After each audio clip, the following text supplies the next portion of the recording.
If you've been watching the channel for a while, you probably haven't been wondering what's been going on with my electric moped project. Truth be told, I wasn't planning on making a video about this because it's hard to admit a mistake, especially when you've got an audience. I was riding home from a friend's house one night last fall when, coming up the hill, the moped shut off entirely, leaving me in the pitch black. I was only about a quarter mile from home, so I managed to push it the rest of the way. I checked the battery management system, and cell group 12 had dropped below the minimum voltage.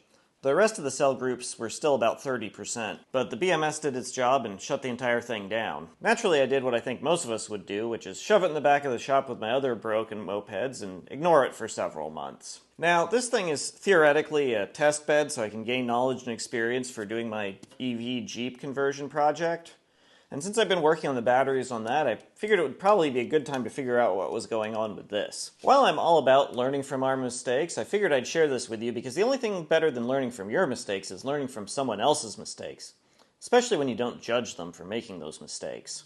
I pulled the battery out and found that some of the nickel strips I had welded on had come loose from the problem cell group. I went ahead and pulled all of the nickel strips off the entire pack. After I built the pack, I realized that the pure nickel strips I had gotten for this were nickel-plated steel, which is far inferior to pure nickel. Nickel is ferromagnetic, so trying to tell the difference with a magnet doesn't work. But if you hit it on a grinding wheel, the steel throws sparks while the nickel doesn't. Some of the individual cells were only discharging part of the time, and at least one didn't discharge at all. The remaining cells had to pick up the slack, so that's why the voltage dropped faster. I realized when I made this battery initially that the DIY spot welder I bought wasn't giving the best results, so when I did the batteries for the Jeep, I got one of the K-Weld kits, and I found this gives vastly better results, even if it's a bit more hassle to set up. It's never enjoyable having to redo the work you've done, but getting this thing put back together with pure nickel strips and solid welds will be worth the effort.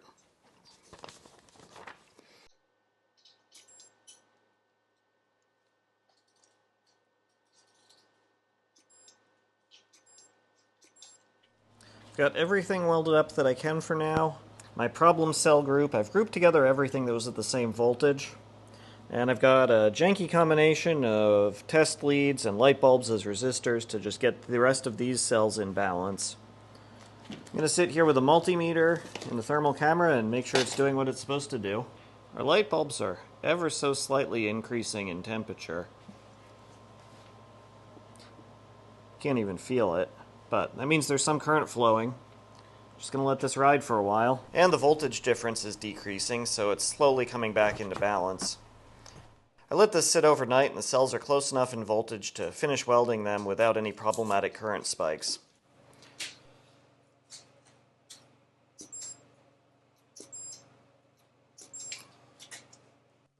And then all the BMS leads get reattached and double checked with the multimeter to make sure I have them in the right places. Which I didn't. 3.57, 3.57, 8. Got that all taped back up and ready to go back in the moped. And in the process of working on the Jeep batteries, I also realized the plastic I was using as insulation before is actually mildly conductive, which isn't a good trait for something you're using for insulation. So I swapped it out with some unpigmented nylon.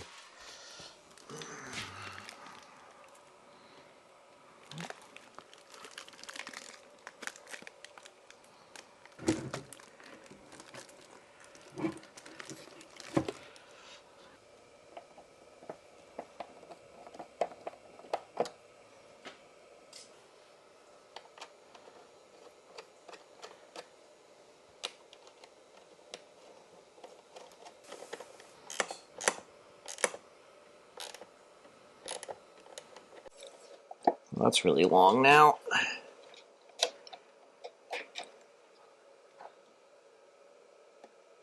guess I could shorten it.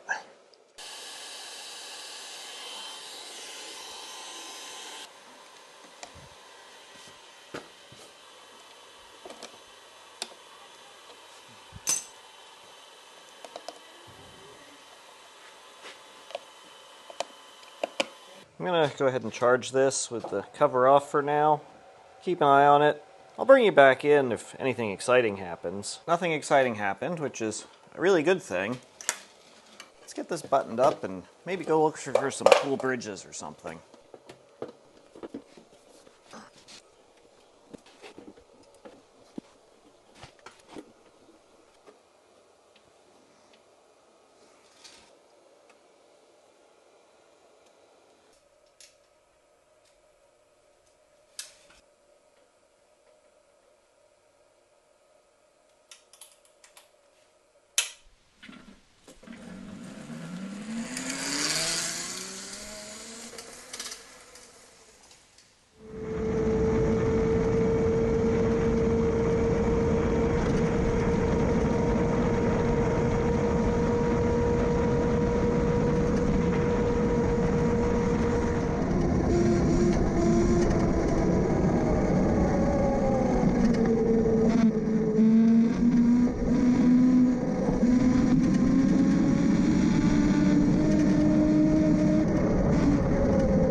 First bridge over the Squam River, built in 1990.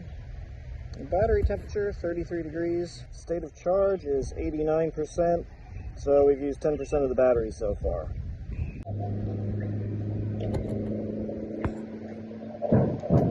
Let's go find another bridge.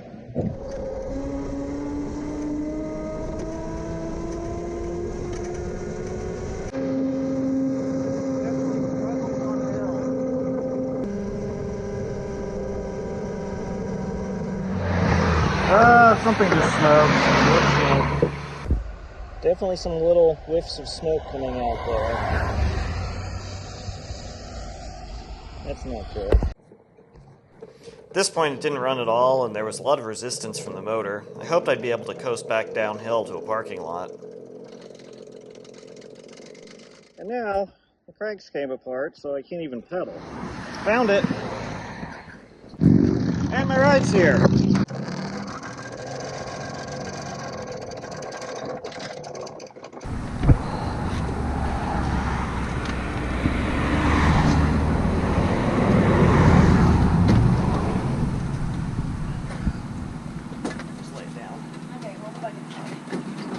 Well, I've got an emotional support dog, so it wasn't exactly how I thought this video would go.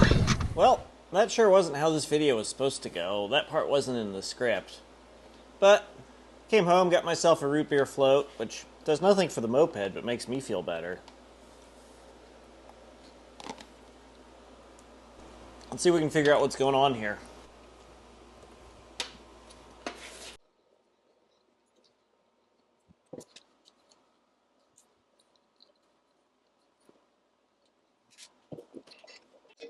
Oh, that smells burnt.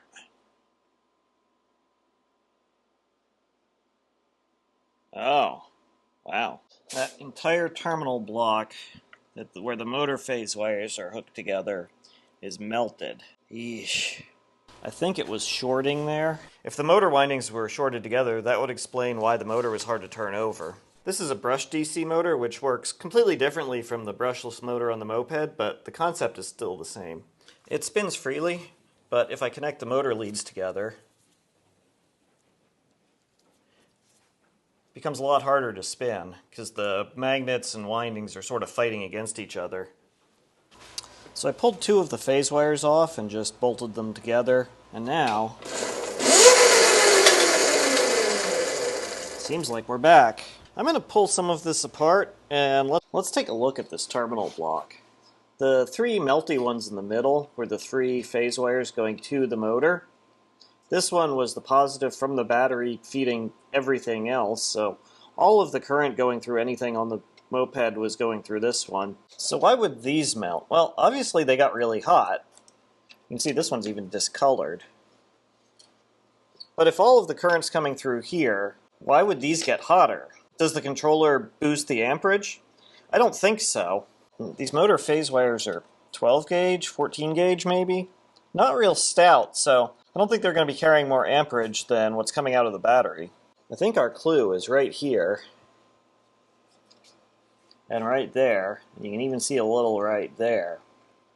It's kind of hard to show you in this rat's nest, but the wires coming out of the controller and going to the motor had ring terminals on them, and there was some shrink wrap on the ring terminals, and if you look closely, that actually ran up onto the ring a little bit. This one got so hot the shrink wrap pretty much melted off of it, but same thing, you can see a little bit of scuzz right there. The terminals I crimped on, I didn't run it up on there as far. So when I put this together, I didn't really pay attention to that and got some of that shrink wrap clamped in the terminal block, which meant I had a poor connection here, high resistance causes heat, heat causes melting and smoking and things shorting out, and that just shut down the controller. Luckily these terminal blocks came as a 2-pack, and I should say they are rated for 45 amps. I've got a 40 amp fuse on the battery, and I think the controller's only drawing 30 something, so this should be fine. I'm going to swap out these ring terminals for some Anderson connectors.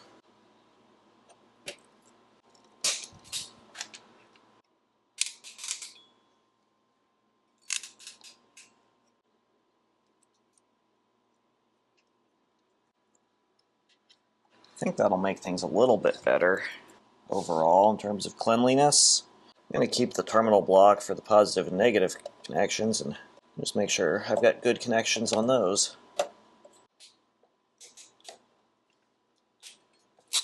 Well, I would say I'm 85% certain that that's not going to go up in smoke again, at least not right away. I'm also kind of curious, since we took a whole bunch of resistance out of the system, if I'm going to see a performance difference. Let's go look for another covered bridge and find out.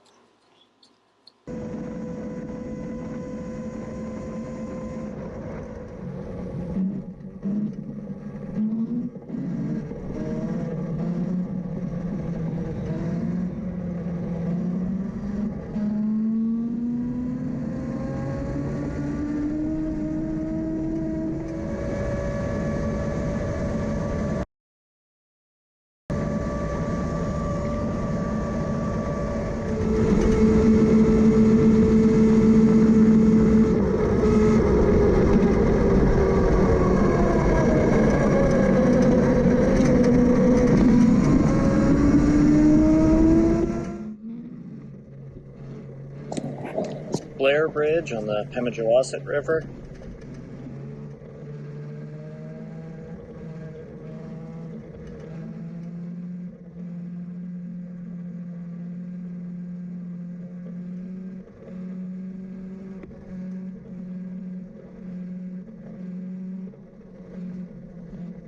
If you like these videos and want to see me ride on this bridge faster than a walk, consider supporting me by joining my Patreon. Pretty nice little swimming hole on a summer day. Got a historical marker here, says it was built in 1870, restored in 1977. 12.5 miles in, the battery's at 65.5%, 33 degrees, so it's doing well. Nothing's feeling too hot right now. The motor's pretty warm, actually. No smoke coming out back here.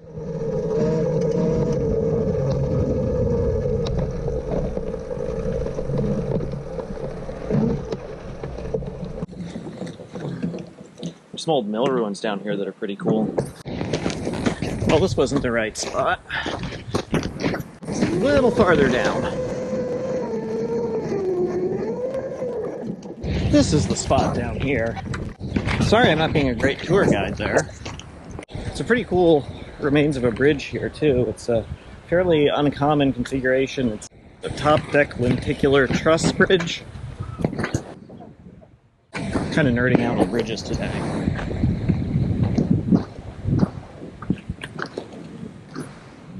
Kind of dark old mill building. Parts of it goes way down there.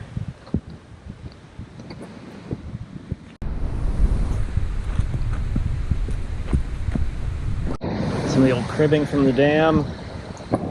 A whole bunch of metal down there. Pretty cool spot, some history here. I'll say I did notice a performance difference after the repair. It certainly improved. It went from being totally disappointing to mildly underwhelming. Exactly what I'd expect for a moped.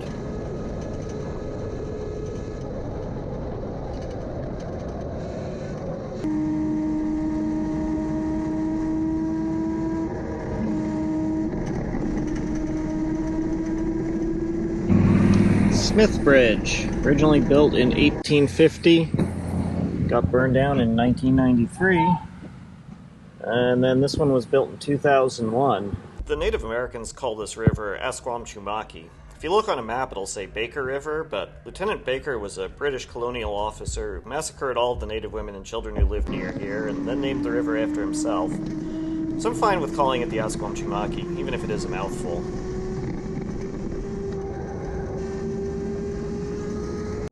The ride ended up being 30.4 miles total and used just under 88% of the battery, so the total range is about 35 miles or 56 kilometers for my metric friends. This thing is a lot of fun going through towns, it can move with traffic really well, and it's not too bad on the back roads.